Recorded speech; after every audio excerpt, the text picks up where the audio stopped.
sacrifice. So when you say sacrifice, ano po bang unang naiisip po natin? Usually, ang nafe-feel natin is, ay, sacrifice.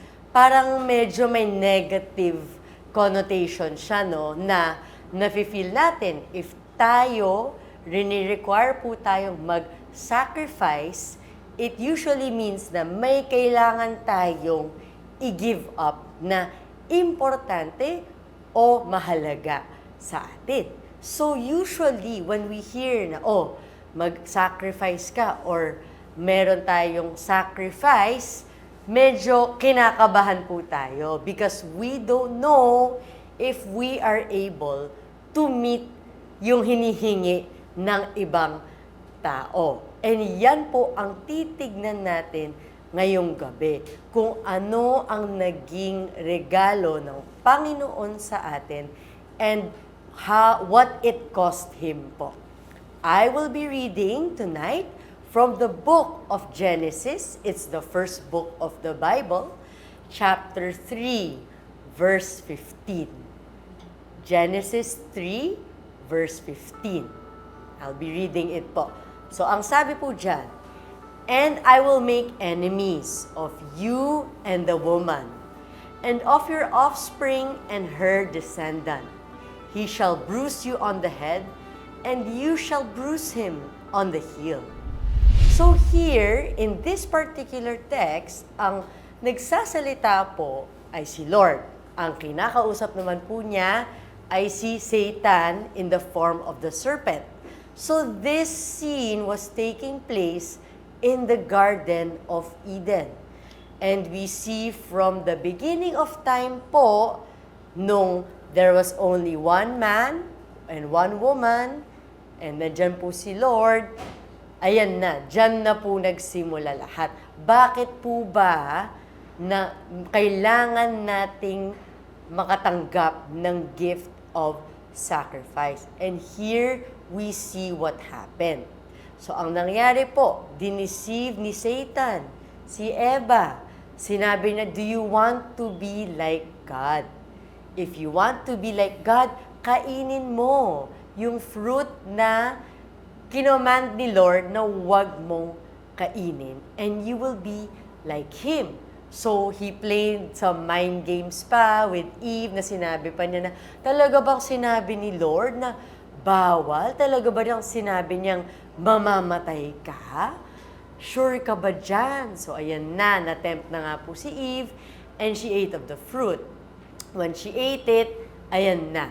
Okay, the humanity, the fallenness of man came in to the garden. And yan po ang sinabi ng Panginoon, na now that sin has entered into the world, we will forever be enemies with Satan. And not only Satan, but because we cannot stay with a holy God. Ayan nga po, pumasok na po ang kasalanan. Right? We can no longer stay in the presence of a holy God. And thus, meron na pong gap na nangyari. There is a gap that has occurred. So you may be asking nga po, bakit ba kailangan ng regalo ng pagsasakripisyo? Ito yung reason.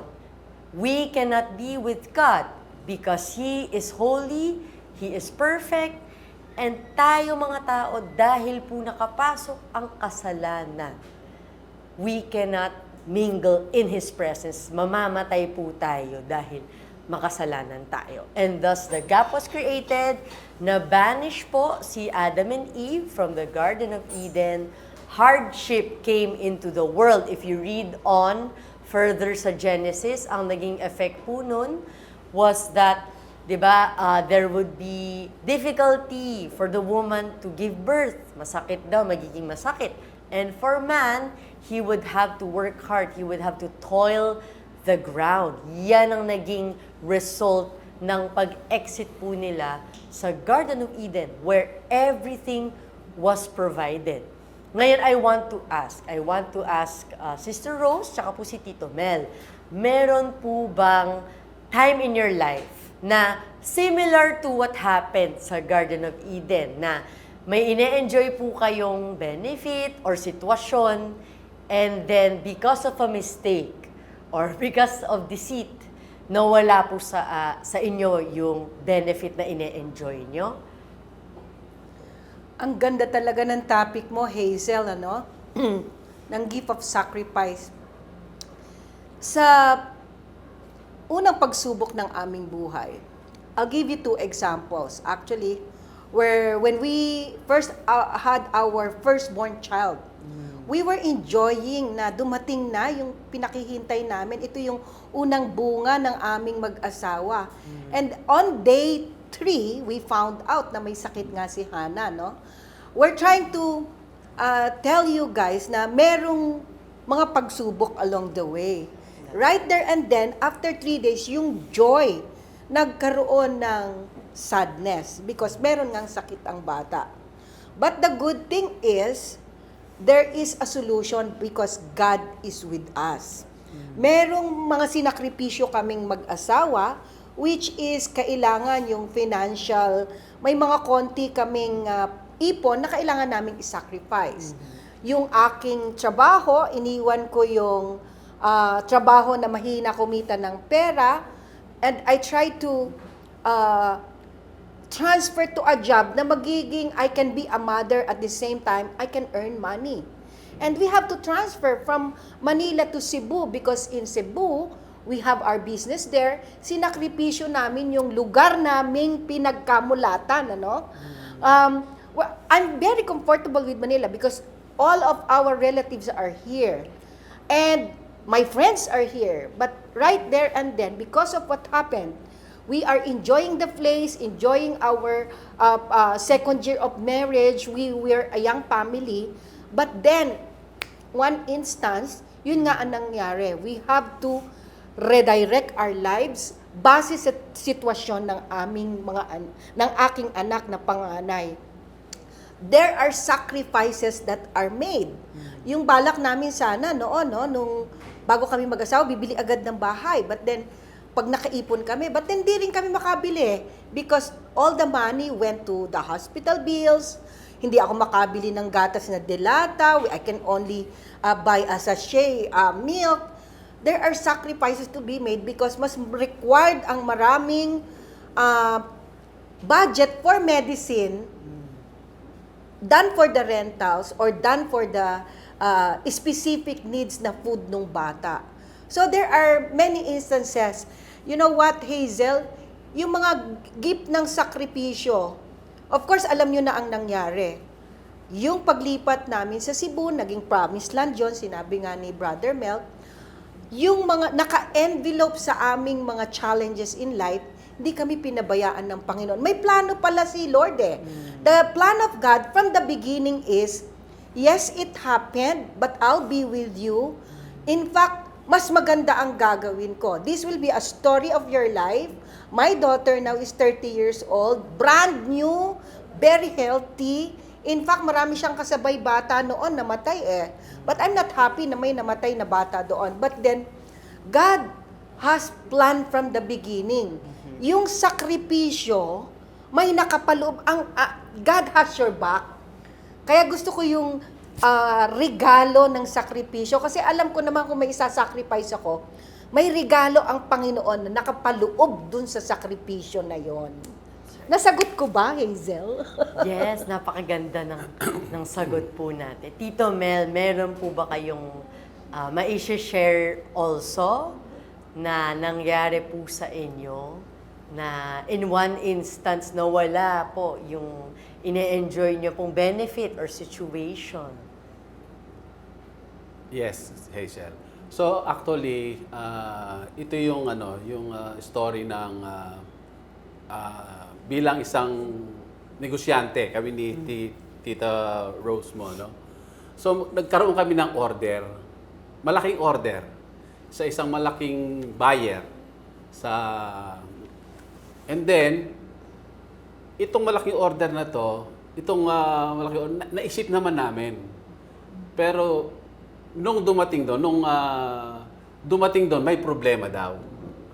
Meron daw problema sa quality Pero bago umalis yung shipment namin, chinek namin dito na okay naman. Pero pagdating doon, tinest nila, may problema daw. Isang ano lang yon, isang siguro yung lack ng isang kwintas. Ano? Pero malaki yung huge order yon, ano? Ngayon, akala namin makakasingil na kami. Nung pala, hindi kami makakasingil at na-reject lahat yung produkto na isinyip namin. Na ang nag-supply naman nung chain o nung lock, supplier din nung buyer. So ang ginawa namin, nagpunta kami ni Sister Rose doon sa ano. So yung order na yon walang down payment. So kami ang nag-finance. Ang masakit niyan, nung nandun na kami sa ano, hinarap naman kami. So, ala naman kaming ano eh. Kaya nagpunta kami doon, alam namin na wala kaming pagkukulang. Yes. Pero, nung nandun na kami, ang sabi lang namin, nakipag-usap kami doon sa mga designer, doon sa mga in charge, doon sa financial nila, yun ang umarap sa amin, no? Pero ang sabi nila, kung merong problema, papalitan na lang namin kung ano yung problema. Hindi sila pumayag. At hindi na daw namin makukuha yung item dahil kanila na daw yon. So, wala pang bayad. So, nagsakripisyo kami ni Tita Rose mo, no? Na nagpunta kami doon, na gumastos uli kami ng pamasahe, mga eroplano, ng hotel, para lang makausap sila. So, dalawang item yon, ano? Yung isa napakiusap namin, tinanggap nila. But yung isa hindi nila tinanggap. And then, ang good thing doon, ano, so also hindi kami kumita. Ibig sabihin hindi kami kumita doon. So break even siguro baka hindi pa dahil gumastos na naman kami ng pamasahe namin. So, the good thing doon, ano, na-restore namin yung relasyon nung buyer at nung company namin. Na kahit hanggang ngayon, tumatawag pa rin sila sa amin. Dahil gusto pa nilang umorder. Kaya lang kami na tumatanggi dahil ngayon wala na rin kaming mga tao na gagawa. At saka pagka kasi nag-order na naman sila, ipipinas na naman namin sila. Ito yung nangyari doon sa nasagot ko ba, Hazel?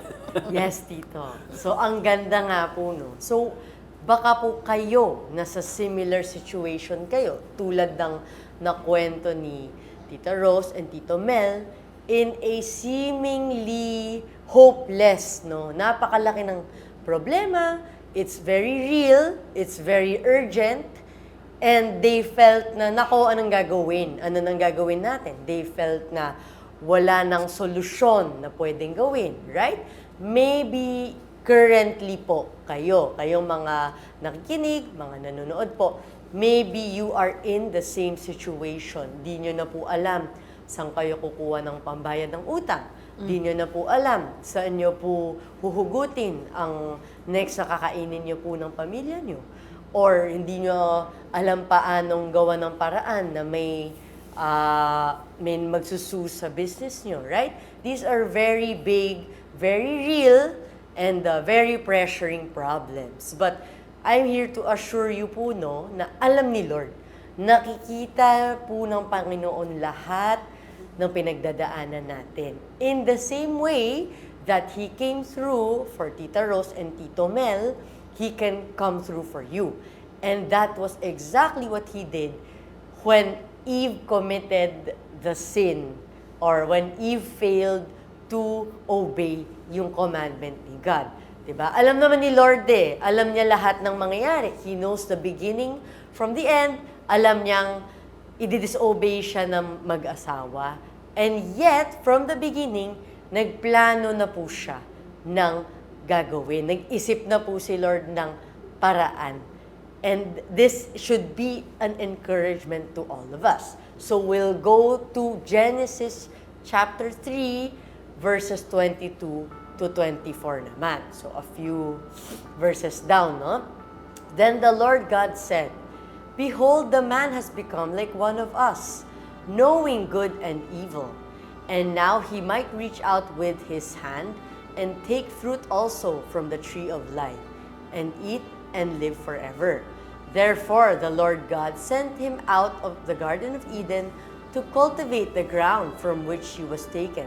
So he drove the man out, and at the east of the Garden of Eden, he stationed the cherubim and the flaming sword, which turned every direction to guard the way to the tree of life. So, weird verse, no? Baka isipin nyo na, yung verse was about God banishing Adam and Eve. But actually, if you think about it, if Adam and Eve stayed in the garden, mamamatay po sila. Why? Again, you are in the presence of a pure and holy being po. So if nanatili ka dyan na may kasalanan po tayo, mamamatay po tayo. Hindi po natin madidil. If you read yung mga rare encounters na nagpakita si Lord, like the time na nagpakita siya kay Moses, nagpakita po siya kay Isaiah, ano naging reaksyon ng mga prophet ni Lord, di ba? To think na ginagawa na po nila ang command ni Lord or mga plano ni Lord. They said, "Lord, lumayo po kayo sa akin, I am an unclean man." Sabi nga ni Isaiah, "I am a man of unclean lips." And in the same way, if Adam and Eve were still allowed access to the garden, yun nga po, mamamatay sila. They knew. Diba, anong una po nilang ginawa nung kinain po nila yung fruit? Gumawa po silang damit kasi they were ashamed. They knew their nakedness. Right? And it's actually the grace of God na pinaalis niya. Kasi ayaw nga niya pong mamatay ang ginawa po niyang humans. And that's not all. Talagang gumawa si Lord ng paraan.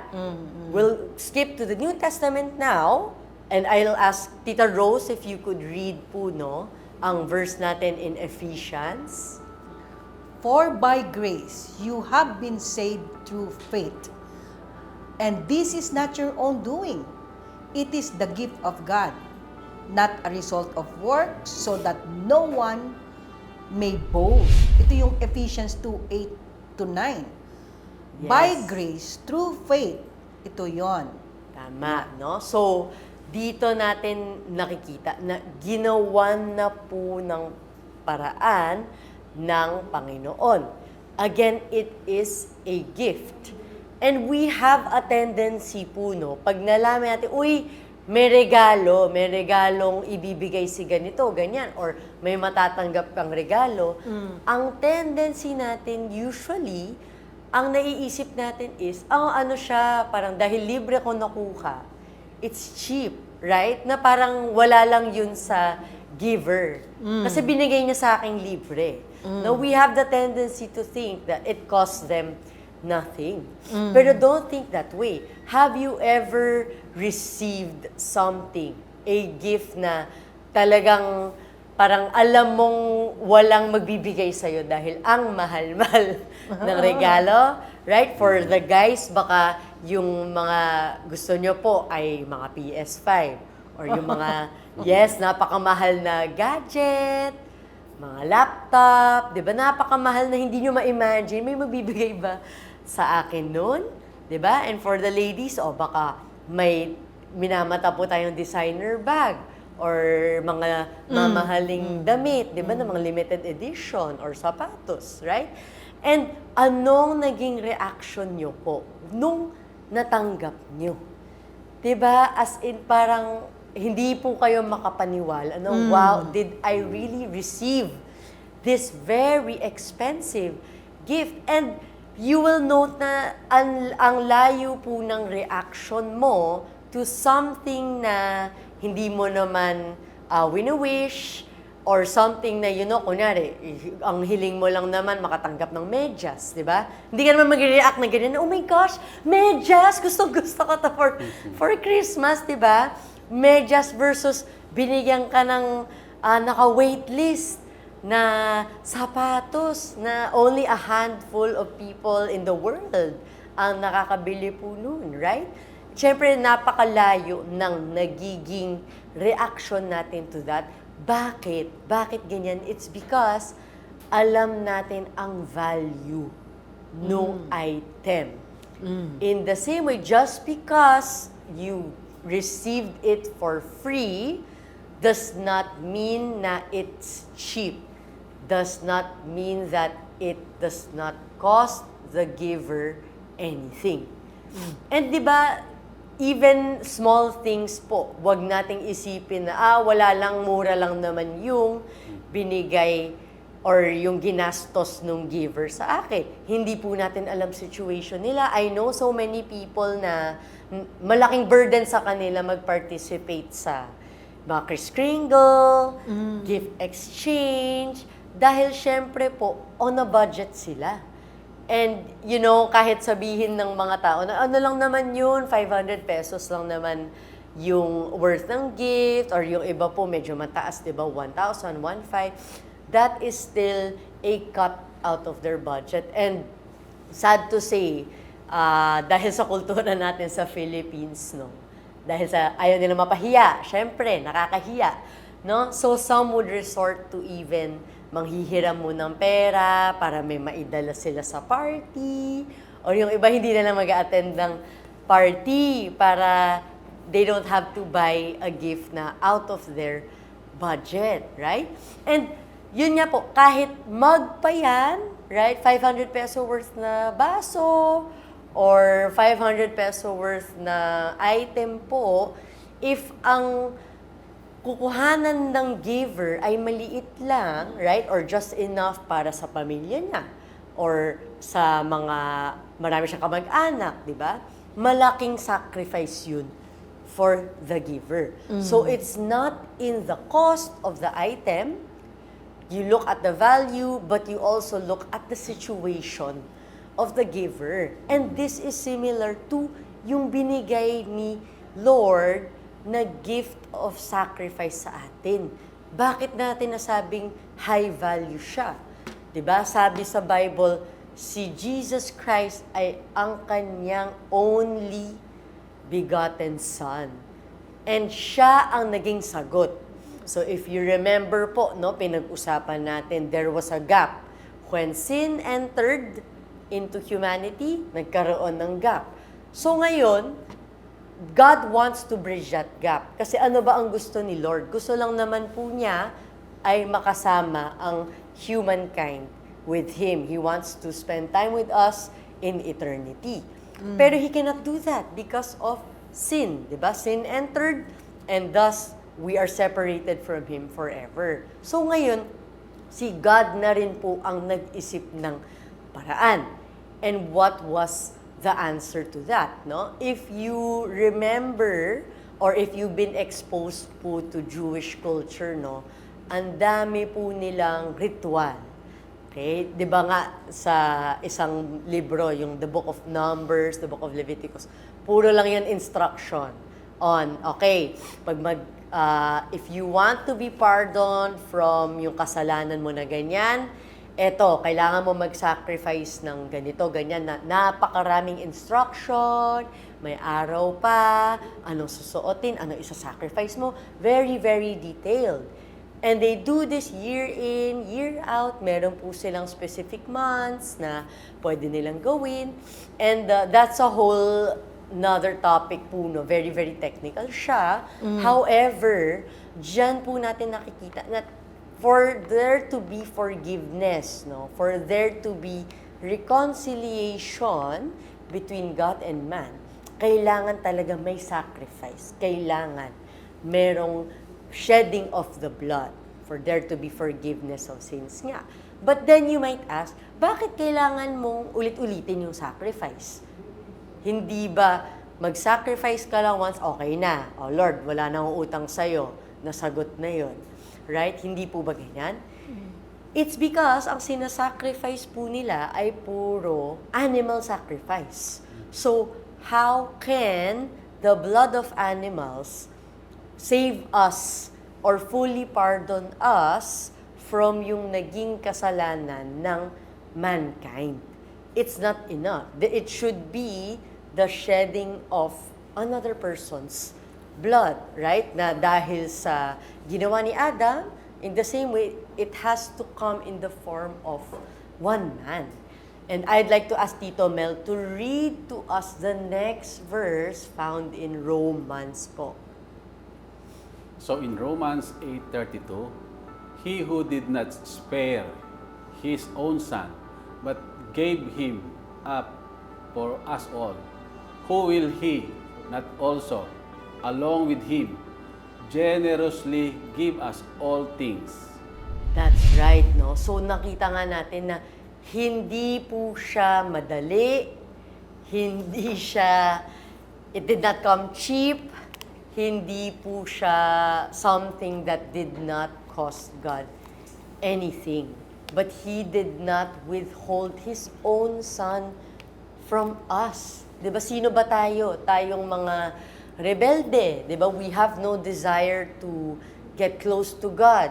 We have no desire to reconcile with Him. Okay na tayo dito sa kasalanan natin. And yet, dahil gusto ni God na makasama tayo, na makasama ang mga tao, He did not withhold His own Son.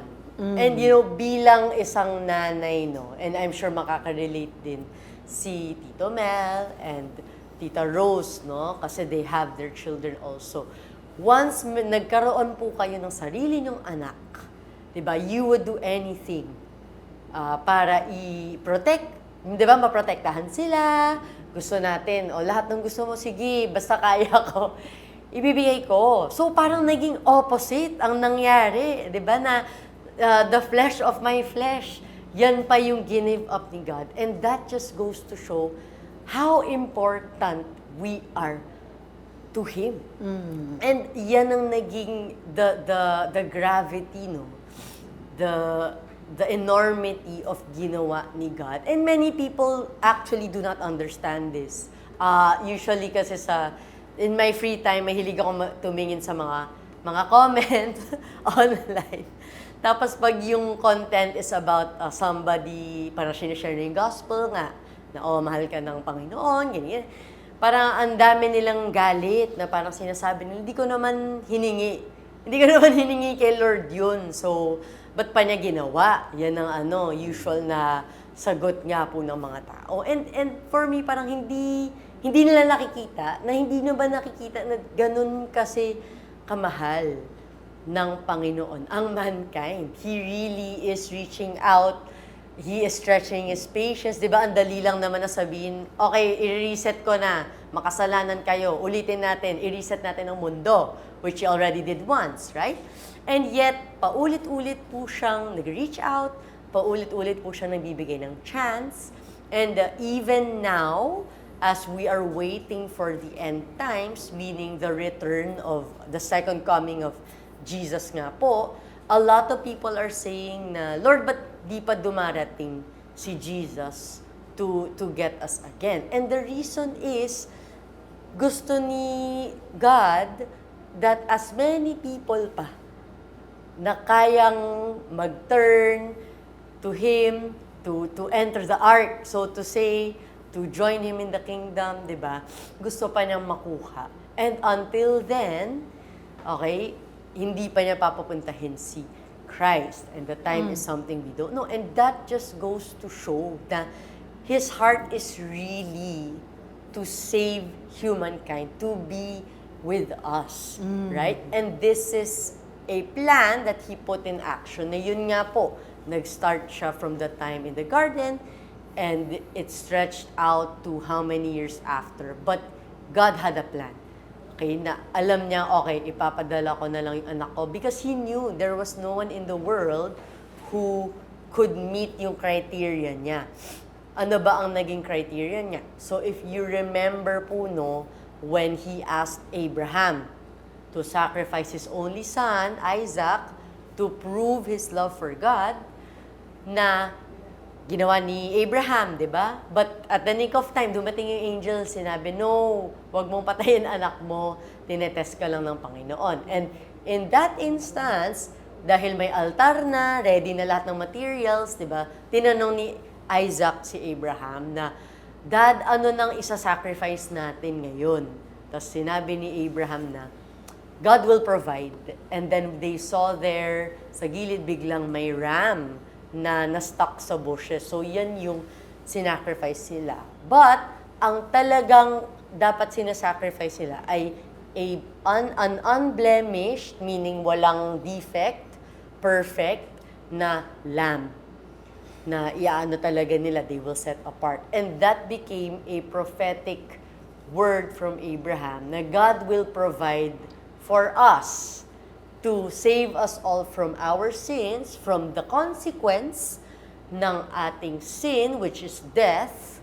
Okay, God will provide the sacrifice. And He did 200 years later in the form of Jesus. And this is actually a promise that God is waiting for us to accept. Kaya nga po, di ba, we read in the verse earlier, ano siya? Siya ay gift. Ano ba ginagawa sa gift? Binibili ba ang gift? Hindi, di ba? Bilang recipient, all we have to do is accept. Diba? Thank you, Lord. I accept this gift. And that is all it takes. Not because the value of the gift is cheap, not because it came without a cost, but because it was something that God wants to give us for free. So it's not about, you may think na, oh, so ano ngayon may utang na loob na tayo kay Lord, ganun ba yun? And may mga nababasa rin po ako na sinasabi ng mga atheists na if you need parang na matakot sa hell para lang maging good person, edi hindi ka good person. So, they're missing the point, right? Na we're not trying to live for God because He saved us from hell. It's because nagpakita siya ng pagmamahal niya that we willingly want to give our all for Him as well. Diba?